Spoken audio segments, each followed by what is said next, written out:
Hi. Happy Monday. Welcome to another solo episode of Talks with SaraNoSocks. I wanted to talk about working all the time and working through the weekend. This, I think, is something that a lot of us as solo makers, solopreneurs, an entrepreneur, freelancer, we all kind of struggle with. And we don't really talk about it too often. You hear and see every now and then on Twitter, hey, take the weekend off, don't work. But I don't think we talk about the larger issue of the internal struggle and the pressure we put on ourselves and feel in terms of if we aren't working, nobody is working on our business isn't growing, we're not getting projects done, how are we going to manage everything? This is something that has been a struggle with me for the past year and continues to be. I worked all weekend. I took off like 6 hours on Saturday. That was not my intention. I did not get into this world to work more than I did in a corporate setting, but I found out very quickly that that's exactly what happens. So I'm working to remedy that and figuring out how to unplug and how to say it'll be there and move things around and shift and adjust. So it's been my biggest failure in my business thus far and something that I can't seem to master.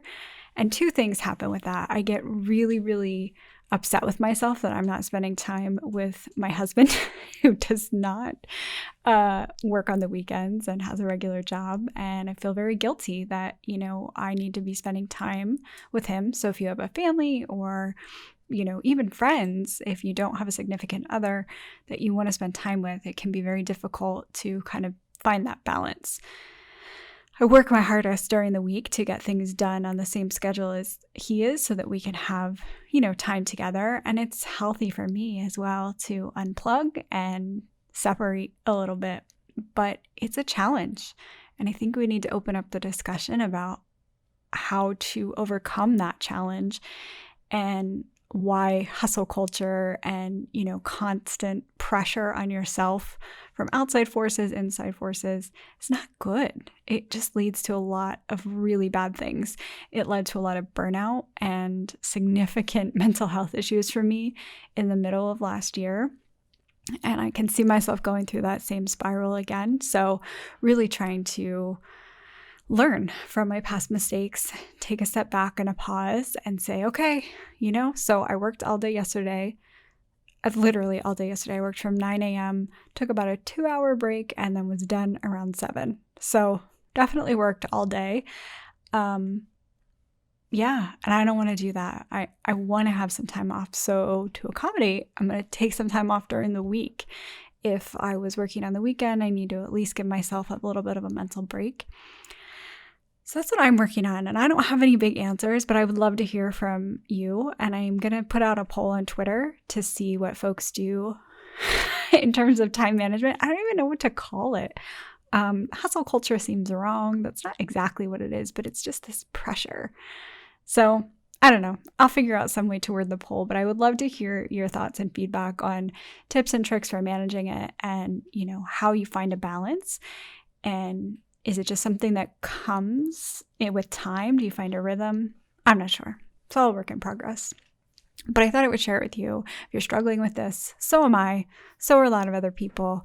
It is okay to take a break, but I understand that internal push to not take a break and to know that you have all these expectations relying on you and that overarching cloud of the fact that if you're not doing it, there's nobody else to ask to do it. It's just not going to happen, which is bittersweet, right? So I'm figuring out as I go along. So that's the first thing I wanted to talk about.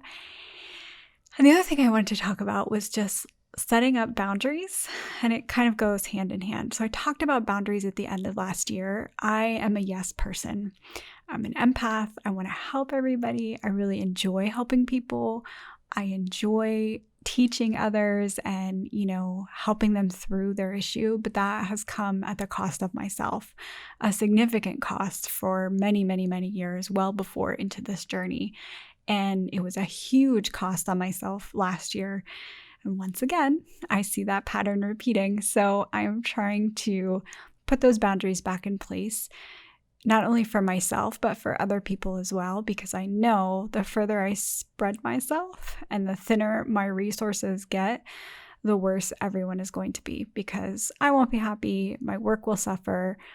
It's just how it goes. So I have to make a lot of really hard decisions, which I hate, and I hate saying no, especially when I know I can do it. I just don't have the capacity to do it. So lots of things coming down the pike that, again, more shifts and turns and whatnot. But on the plus side, I'm really settling into what makes me happy, what I'm really good at, and where I can help everyone the most.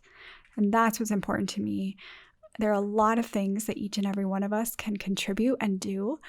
But in terms of having the greatest impact, I think you should start there first. If you know there's something that you're really good at that provides more impact than maybe something that someone else is really good at that could provide more impact, finding that balance is really important.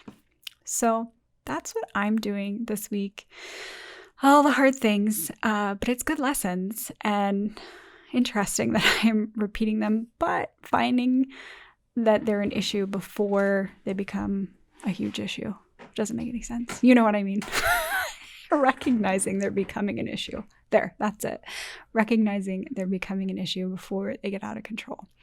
Lots of learning, growing, discomfort, all the things, but also really exciting things going on. So as you know, I am a creator in residence with MakerPad. Shout out to MakerPad. They're not a sponsor, but I absolutely love them. If you don't know about MakerPad, check them out. They're linked in the show notes. I'll tweet them out as well. Just really great stuff for the no-code community there. So I'm hard at work creating tutorials and things for them. If there's something that you want to see, please, by all means, drop it in the notes. If you're listening on YouTube, watching on YouTube, or shoot me a DM on Twitter, I would love to bring you more value and create things that you are really interested in seeing. So that's going on. I just released the pre-order for the podcast ops. So this is not to be confused with Janelle's podcast OS. She's doing amazing things with that and putting together this whole operating system for how to launch a podcast and kind of all the different moving parts there. And mine just ended up being the perfect complement to that in what you do after you launch the podcast and how to use that content to reach your online audience. So through your website, through social media, get your transcripts and break down that information, and giving you lots of tips and tricks and tools on how to do that. It includes a Webflow web page template, Figma template to build out your cover art for your guests if you have a guest format, huge Airtable base, and one massive Zap. I will talk through a little bit of how to do things in Integromat, but for my purposes, Zapier had more fields and more data than Integromat. They're both great tools, but that's why we chose to go with that one in the podcast ops. So that's available for pre-order. You can check it out over on my website, and that's linked as well in the show notes and here on YouTube in the description. So that's all the fun stuff that's happening. Lots of moving pieces while I also continue to build my design career. So if you need me, please don't hesitate to reach out on Twitter, send me a DM. I will get back to you as soon as I can. And be sure to tune in on Friday for another amazing guest sharing their journey. I'm super excited this week to chat and hear all about it. Until next time, bye.